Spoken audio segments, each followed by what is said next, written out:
¿Qué tal? ¿Cómo están? Es un gusto nuevamente para mí poder compartir la palabra de Dios con ustedes, sobre todo en estas fechas tan especiales para nosotros los cristianos. En primer lugar, quiero desear a todos mis amigos y hermanos en Cristo una muy feliz Navidad. Que este tiempo sea de gozo, de celebración, y demos la gloria a Dios por nuestro eterno Salvador Jesucristo. En este mensaje quiero animarlos a no perder de vista el verdadero significado de la Navidad. No dejemos que esta sociedad robe de nuestras mentes el real sentido de esta celebración. Porque en este tiempo que enfrentamos, Jesús está quedando fuera de la Navidad. En medio de toda la fiesta, la comida con la familia y los regalos que comprar, es fácil perder de vista a Jesús. Recuerde usted que la palabra Navidad proviene de natividad o nacimiento. Y me pregunto yo, ¿cómo podemos celebrar un nacimiento sin enfocarnos en el hijo que ha nacido? No tiene sentido.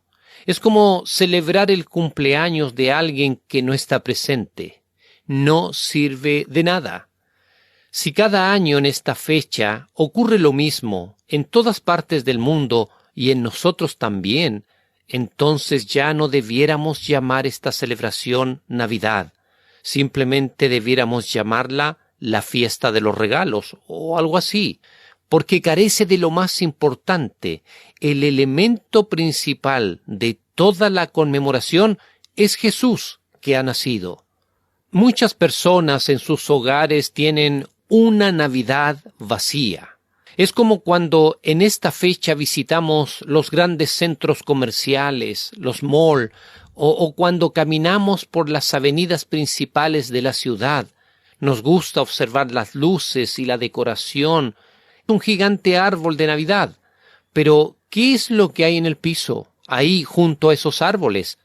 Hay hermosas cajas de regalos. Son grandes, usan papeles brillantes y con atractivas cintas de color. Se ven muy bien. Pero, ¿cuál es la realidad de esas cajas? La realidad es que están vacías y no tienen ningún valor. Bueno, así es la Navidad cuando Jesús no está presente. Es vacía. Solamente es una fiesta que sirve para decorar una casa, pasar un buen tiempo con otros, pero se pierde lo esencial. Se pierde el regalo que es Cristo. Dice el profeta Isaías, porque un niño nos es nacido, hijo nos es dado. ¿A quién? A nosotros, los seres humanos. El Hijo de Dios llegó a este mundo como un regalo para nosotros, y usted y yo no debiéramos perderlo de vista. Queridos amigos, este mundo solo mira lo comercial de la Navidad. De hecho, es la celebración que más dinero mueve en todo el año. Y es fácil para nosotros los cristianos caer también en ese ambiente. Sin embargo, yo espero que este año, junto a su familia, pueda enfocarse en Cristo y su venida a este mundo. Ahora, imagínese por un momento que usted retrocede en el tiempo 2000 años y llega a Israel justo en la fecha del nacimiento de Cristo. Y usted conoce la Biblia. Usted sabe que en cualquier momento va a aparecer José y María viajando a Belén porque pronto van a ser Jesús. Le hago una pregunta. ¿Se perdería ese evento? ¿O haría usted lo posible para ir a ver a ese niño recién nacido? ¿Le gustaría ir a Belén para adorarlo? Me imagino que sí. Yo haría exactamente lo mismo. No me perdería por nada la Navidad. Aquí está mi mensaje. Cuando el Hijo de Dios, el Salvador de la humanidad, llegó a este mundo, hubo personas que teniendo la oportunidad de ir a conocerlo y adorarlo, no lo hicieron. Se lo perdieron. Son personajes que, por diferentes razones, se perdieron la Navidad. ¿Quieres saber quiénes fueron? Vamos a la Biblia para identificarlos. Vamos a ver quiénes son estos personajes que, teniendo la gran oportunidad de estar junto al Salvador, no lo hicieron. Pero también veremos qué ocurrió en ese momento.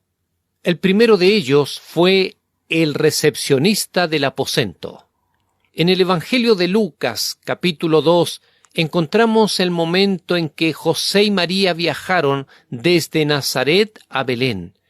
Ellos debían ir hasta allá porque el emperador Augusto César había decidido empadronar al pueblo. Eso es lo que nos dice el relato bíblico. Para este viaje ellos debían recorrer una distancia de 115 kilómetros aproximadamente. Caminando a paso regular, una persona podía demorarse 6 días en llegar a Belén. Probablemente ellos iban montados en un asno debido al embarazo de María, o quizá ella sobre un asno y José caminando. La verdad es que no tenemos el detalle de cómo lo hicieron, pero de cualquier modo, no era un viaje fácil para una mujer embarazada. Imagínese usted, un largo camino, o ella, como dije antes, montada sobre un asno, con meses de embarazo casi lista para dar a luz. Muy incómodo para una mujer en esa condición. Los versículos 1 al 3 de este capítulo nos dicen así: Aconteció en aquellos días que se promulgó un edicto de parte de Augusto César, que todo el mundo fuese empadronado. Este primer censo se hizo siendo Cirenio gobernador de Siria, e iban todos para ser empadronados, cada uno a su ciudad. El viaje que José y María tuvieron que realizar consistía en moverse desde una provincia a otra, y cuando llegaron a Belén se encontraron con muchísima gente.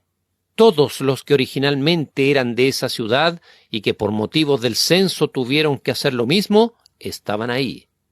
Entonces buscaron un lugar donde hospedarse, y de pronto, nos dice el versículo 6, que llegó el momento en que María debía dar a luz. Escuche. Y aconteció que estando ellos allí, se cumplieron los días de su alumbramiento. Y luego el versículo 7 dice así: y dio a luz a su hijo primogénito, y lo envolvió en pañales, y lo acostó en un pesebre, porque no había lugar para ellos en el mesón. Buscando esta pareja un cuarto donde estar, llegaron a un aposento que aquí se describe como un mesón, y dice el pasaje que no había lugar para ellos. Ahora, imagínese por un momento la escena.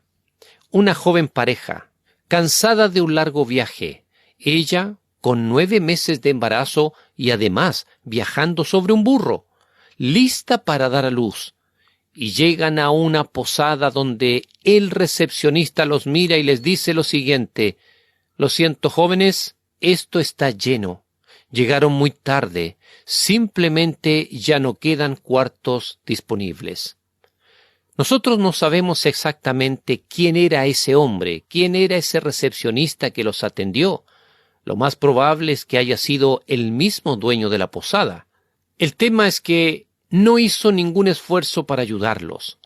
No tuvo ninguna consideración hacia una mujer embarazada que ya estaba en su último mes para dar a luz. Ahora, yo creo, hermanos, que José y María se veían buenas personas. Seguramente en su rostro se percibía algo especial, inocencia, pureza, pero eso no le importó a este hombre, porque en aquella noche el negocio era muy bueno. Los cuartos ya estaban reservados. Quizá él dijo: ¿para qué me voy a complicar tratando de ayudar a una pareja que ni siquiera conozco? Seguramente ellos encontrarán algún cuarto disponible por ahí. Sí, yo ya estoy muy ocupado con la gente que tengo acá. Y estando tan cerca de encontrarse con el Salvador, se lo perdió. Así que finalmente Jesús nació y fue puesto en un pesebre. Un pesebre, queridos amigos, era una especie de artesa de madera que había en los establos para que comieran los animales. Ahí es donde nació Jesús. Había más animales que personas el día que él nació, eso podríamos decir. Eso también nos muestra que José y María eran pobres. No venían de una familia adinerada. Recuerde usted que en su vida José se dedicó a ser un carpintero. Si hubiera tenido dinero, habrían pagado por un buen lugar donde quedarse. Por eso el apóstol Pablo escribe a los filipenses y en el capítulo 2 y versículo 8 dice que el Señor, estando en la condición de hombre, se humilló a sí mismo. Siendo el creador del universo, vivió en este mundo sin poseer cosas materiales. El establo fue conseguido. Durante su ministerio público dijo que no tenía dónde recostar su cabeza, no tenía casa propia, y cuando fue crucificado, lo sepultaron en una tumba prestada. No tenía bienes materiales, solamente vino a este mundo a cumplir la voluntad de su Padre. Hoy hay muchos cristianos que pierden de vista la verdadera Navidad. Sus mayores objetivos en la vida son materiales. Aprovecho de contarle lo siguiente. En más de una oportunidad he escuchado a cristianos decir: mi meta más grande en esta vida es tener una casa propia. Perdón, no hay nada de malo en tener una casa propia, y me alegro si usted ya pudo comprar la suya, pero esa no puede ser la mayor meta de un hijo de Dios. No puede ser. Estamos llamados para algo más importante que eso. Dios no nos puso en este mundo para acumular cosas, sino para cumplir una misión, un propósito. Somos salvos para glorificarle a Él, y nuestra mayor meta debiera ser espiritual y no material. Cuando me encontraba en Argentina, estudiando en el Instituto Bíblico, los fines de semana servíamos al Señor en diferentes iglesias de Buenos Aires, y en una oportunidad, visitando una familia, me encontré con una mujer de casi 80 años. Era una mujer muy dulce, pero todavía no era cristiana. Y en ese momento, ella estaba buscando a alguien que pudiera trabajar en su casa porque quería pintarla. Así que hablé con un amigo y nos ofrecimos para hacerle el trabajo. Durante los días que estábamos pintando su casa, poco a poco fuimos compartiendo la palabra de Dios, hasta que, en una tarde, ella oró con nosotros pidiendo a Cristo que sea su Salvador. Ese mismo año yo terminaba mi tiempo de estudio en el Instituto Bíblico y después volví a Chile. Y recuerdo que al llegar la Navidad, me llamó por teléfono para saludarme. Estaba muy contenta y me contó que estaba participando fielmente en la iglesia. Y al terminar la conversación me dijo que el mejor regalo que ella había recibido en su vida fue a Jesús. Pero para mi sorpresa, al año siguiente volvió a llamarme en Navidad y volvió a hacerlo la tercera vez, y luego el Señor se la llevó. Hasta el día de hoy recuerdo a la dulce Margot, una mujer que en sus últimos años de vida disfrutó la Navidad junto al Salvador. Por favor, nunca se olvide que nuestro regalo más valioso es Cristo. Adoramos a Cristo, seguimos a Cristo y compartimos a Cristo. Si su trabajo lo está absorbiendo demasiado, si no tiene tiempo para estudiar su Biblia, no tiene tiempo para orar, ni para congregarse, y si ya no tiene deseo de predicar el Evangelio a otros, yo ya sé lo que pasará con usted este fin de año. Aunque esté con su familia y decore completamente su casa, se va a perder la verdadera Navidad. Pensemos también en todas esas personas que aún no son cristianas, porque están muy ocupadas en sus trabajos, en sus negocios, hombres y mujeres tan llenos de responsabilidades en sus empresas que no tienen tiempo para Jesús. Solo el materialismo está en sus mentes. Quizá han escuchado el Evangelio por medio de su familia o por medio de algún amigo, pero no quieren atender al mensaje. No hay tiempo para pensar en Dios, y el Salvador del mundo está ausente de sus vidas. Si usted que me escucha es honesto y me dice: Pastor Alejandro, yo lo reconozco, no le he dedicado tiempo a este tema, déjeme decirle que tiene un serio problema espiritual. Escuche lo que dice la Biblia, ahí en Juan capítulo 3, versículo 36. El que cree en el Hijo tiene la vida, pero el que rehúsa creer en el Hijo no verá la vida, sino que la ira de Dios está sobre él. De acuerdo a este pasaje bíblico, la vida eterna la puede obtener todo aquel que cree en el único Salvador del mundo, el Santo Hijo de Dios. Y por el contrario, la ira de Dios estará presente en aquellos que lo rechazan. Recuerde lo que dije anteriormente. Para toda persona que no tiene a Cristo, la Navidad es una hermosa caja de regalo, pero vacía. Al final de este mensaje quiero hacerle una invitación. El segundo personaje que se perdió la Navidad fue el gran rey Herodes. Leamos Mateo capítulo 2 versículos 1 al 3. Cuando Jesús nació en Belén de Judea, en días del rey Herodes, vinieron del oriente a Jerusalén unos magos, diciendo: ¿Dónde está el rey de los judíos que ha nacido? Porque su estrella hemos visto en el oriente y venimos a adorarle. Oyendo esto, el rey Herodes se turbó, y toda Jerusalén con él. Aquí el Evangelio de Mateo nos habla de Herodes el Grande. Y Herodes de verdad fue grande. En alguna manera era un gran gobernador, también era un gran constructor y gran administrador. En otros aspectos, excelente político, pero lamentablemente el gran problema es que era reconocido por su gran crueldad. En esa época, ser cruel era algo muy común en la vida de muchos reyes y emperadores. Su gran poder y dominio los convertía en hombres orgullosos y muchas veces asesinos. Para hablar con este rey, dice la Biblia que llegaron del oriente unos magos.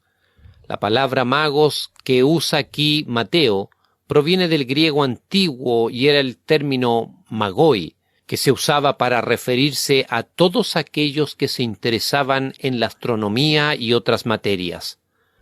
Ellos vieron la señal de la estrella y llegaron a Jerusalén.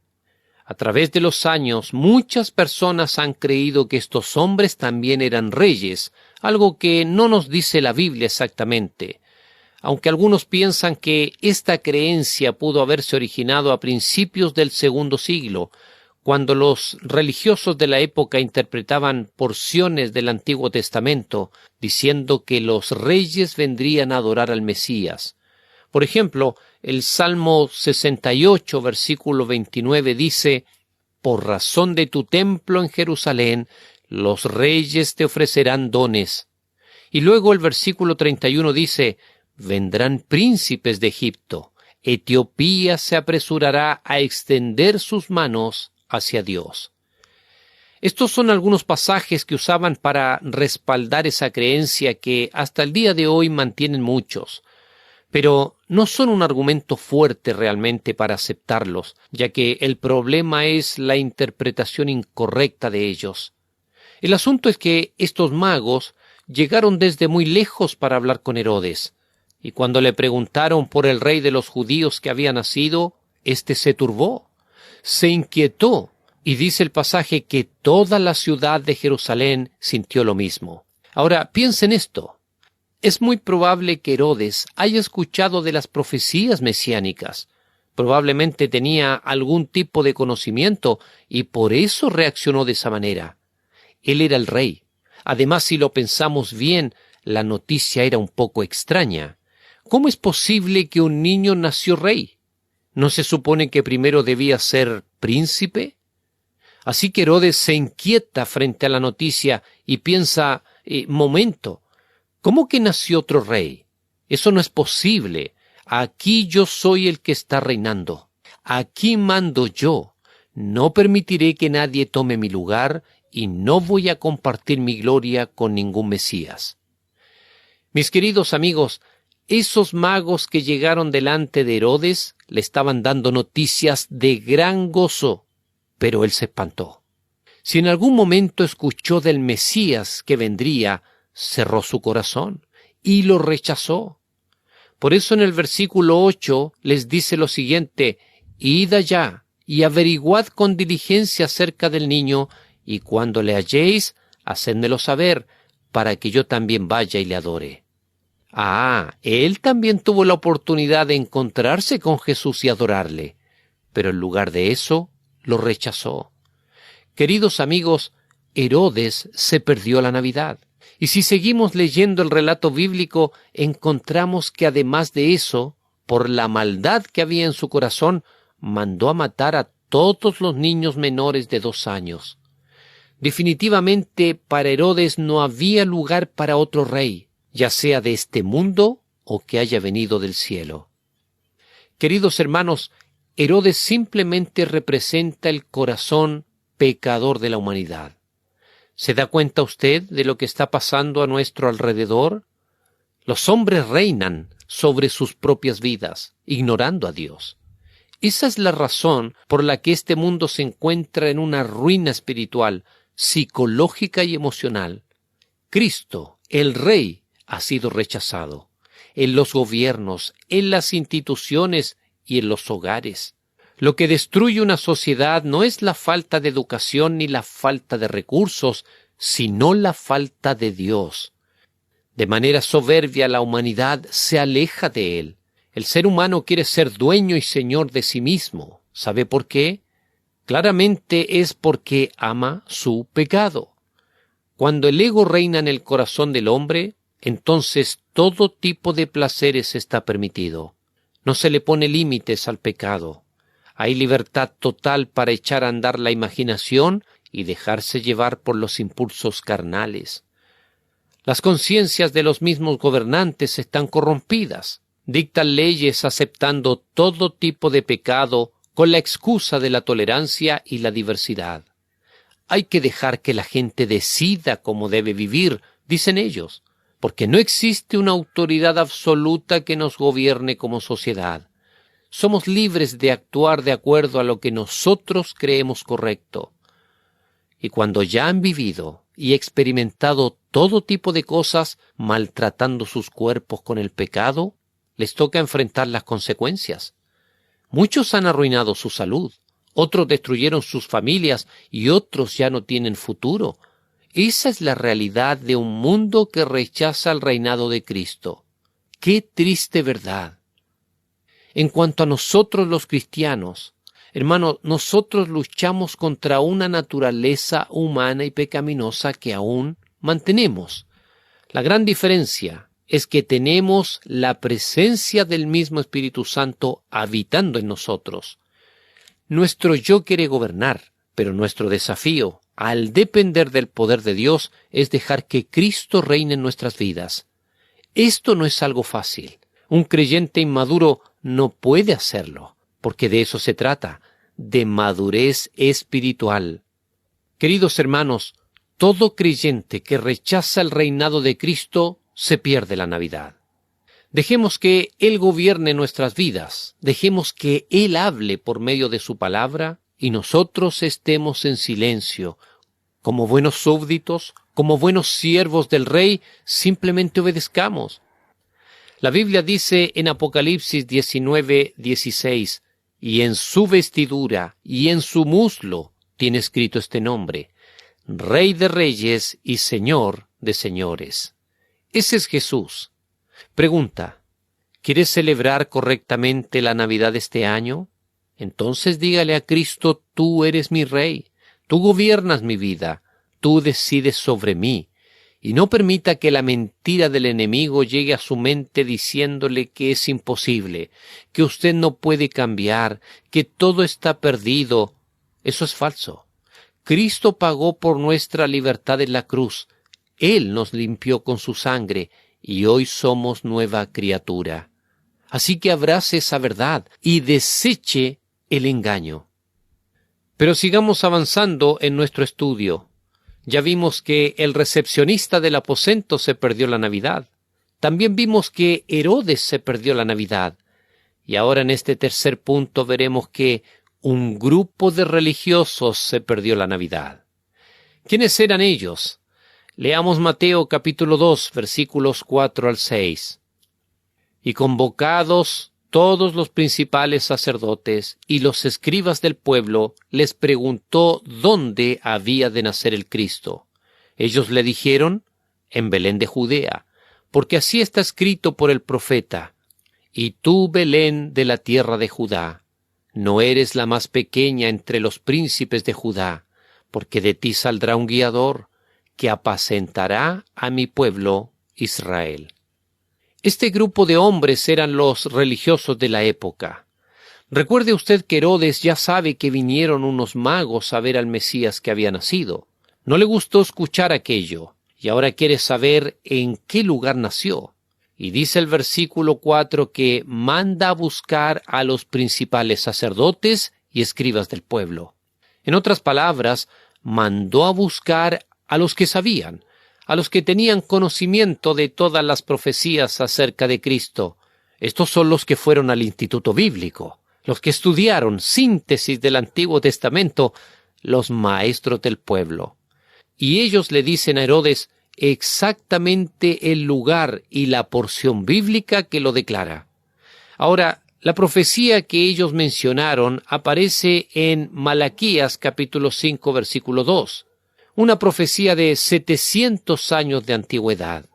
O sea, 700 años antes de Cristo, el profeta ya estaba anunciando su nacimiento, indicando el lugar. El lugar específicamente iba a ser Belén de Judea. Ahora, hermano, fíjese que toda esta información ya la tenían los religiosos. Pensemos también en lo siguiente. Hace unos minutos atrás leímos que cuando llegaron los magos se turbó Herodes y toda Jerusalén con él. Toda la ciudad supo lo que los magos andaban buscando. Ellos andaban buscando al Mesías que había nacido. Eso significa que los sacerdotes y escribas también se enteraron de lo que estaba pasando. Este es mi punto. La Biblia no dice que estos hombres fueron a Belén para ver a Jesús, aunque conocían la profecía perfectamente. Queridos hermanos, ¿cómo es posible que ellos no se movieron para ir a ver al Mesías? ¿No era eso lo que estaban esperando por tanto tiempo? Tenían toda la información bíblica y fueron testigos de la declaración de los magos. ¿Por qué no fueron a Belén? Sabe que Belén no está muy lejos de Jerusalén. Ellos podrían haber ido caminando si hubieran querido. Pero le digo algo, ¿sabe por qué no lo hicieron? Por una razón muy sencilla. Porque no tomaban la Biblia en serio. Ellos no creyeron que la profecía se estaba cumpliendo en ese momento. No puede ser que sea el Mesías, pensaban ellos. Estos magos deben estar equivocados. No creyeron que era cierto. Y tampoco podemos saber si realmente ellos creían de corazón en las Escrituras. Déjeme decirle algo. Esa ha sido siempre la característica de los religiosos de este mundo. Aparentan una vida espiritual que no tienen. Tienen conocimiento, pero no tienen convicción. No tienen fe real. Y puedo decirle también que muchos ni siquiera creen sinceramente lo que la Biblia dice, porque nunca han encontrado a Cristo, nunca han nacido de nuevo. A mí me gusta contarle experiencias a la gente cuando comparto la palabra de Dios, porque creo que sirve para ilustrar algunas verdades importantes. Y le voy a contar una experiencia más, algo que ocurrió hace unos años atrás. Junto a otros hermanos de la iglesia teníamos un hermoso ministerio en el hospital. Cada martes en la noche nosotros íbamos con café y sándwich para compartirlo con familias. Usted sabe que en los hospitales siempre hay que esperar y siempre hay personas que están ahí todo el día acompañando a sus enfermos. Bueno, resulta que una noche se acercó un hombre para hablar conmigo y me preguntó qué estábamos haciendo y de dónde éramos. Yo le hablé de nuestro ministerio, de nuestra labor, y luego comencé a predicarle el Evangelio, también traté de invitarlo a la iglesia. Y en ese momento, este hombre me contó que era un sacerdote retirado. Se retiró de la iglesia católica porque se enamoró y decidió casarse. Me alegro por él, que decidió casarse, pero en un momento me dijo algo que nunca me voy a olvidar. Él me dijo lo siguiente: mira, Alejandro, yo fui sacerdote por muchos años, pero te confieso algo, yo no lo sentía de verdad. Yo entré al seminario porque mis padres insistieron, porque en ese tiempo tener un hijo sacerdote era algo que nos daba una cierta distinción como familia. Pero yo no estaba muy interesado. Y te voy a contar algo más, me dijo. Cuando me estaba graduando del seminario, recuerdo que ese día hablábamos entre el grupo de graduados y nos preguntábamos unos a otros lo siguiente: oye, ¿tú crees todo lo que hemos estudiado? ¿Crees realmente en la Biblia y en los sacramentos? Así que yo entré a la vida sacerdotal de esa manera, sin creer, al igual que mis compañeros. Nosotros no creíamos realmente en lo que habíamos aprendido, ni en lo que estábamos haciendo. ¡Qué increíble verdad! El testimonio de ese hombre era fuerte. Comencé a compartir un café con él y le hablé de la salvación por gracia. Y por supuesto, él ya conocía varios de los pasajes bíblicos. Pero imagínese, más de 30 años hablando y predicando algo que realmente no creía. Eso es solamente religión. El conocimiento de la Biblia no sirve de nada si no te encuentras espiritualmente con el Salvador. Nosotros creemos que la Biblia es la palabra de Dios, entregada al hombre. Cada libro, cada frase, cada palabra proviene de la boca de Dios. Creemos en su inspiración verbal y plenaria, y en su palabra Dios nos muestra su voluntad, sus normas de conducta y sus demandas, pero lo más importante de todo, nos muestra a su Hijo Jesucristo, quien es el personaje central de toda la Escritura. Los magos no conocían la Escritura como los sacerdotes, pero querían adorar al Mesías. Eso me hace pensar que muchas veces es mejor saber menos, pero encontrar a Cristo, que saber mucho y nunca tener un encuentro personal con Él. Hermanos, nosotros creemos que la Biblia es la palabra escrita de Dios y que Jesús, como dice la Biblia, es la palabra viva. Ahora, escuche esto. Si la palabra escrita no nos lleva a la palabra viva, entonces no son más que palabras. ¿Me entiende? Si usted cree que por asistir de vez en cuando a una iglesia o de conocer algunas historias bíblicas puede decir que es un verdadero cristiano, tenga mucho cuidado, porque puede ser un religioso y no tener a Jesús. En Juan capítulo 5 versículos 39 al 40, Jesús está hablando y dice así: escudriñad las Escrituras, porque a vosotros os parece que en ellas tenéis la vida eterna, y ellas son las que dan testimonio de mí. Y no queréis venir a mí para que tengáis vida. Qué importante declaración la de nuestro Señor Jesús frente a un grupo de judíos religiosos. Para ser más claro aún, el Señor le está diciendo: ustedes escudriñan minuciosamente las Escrituras para encontrar vida eterna, y las Escrituras hablan de mí, pero ustedes no quieren venir a mí.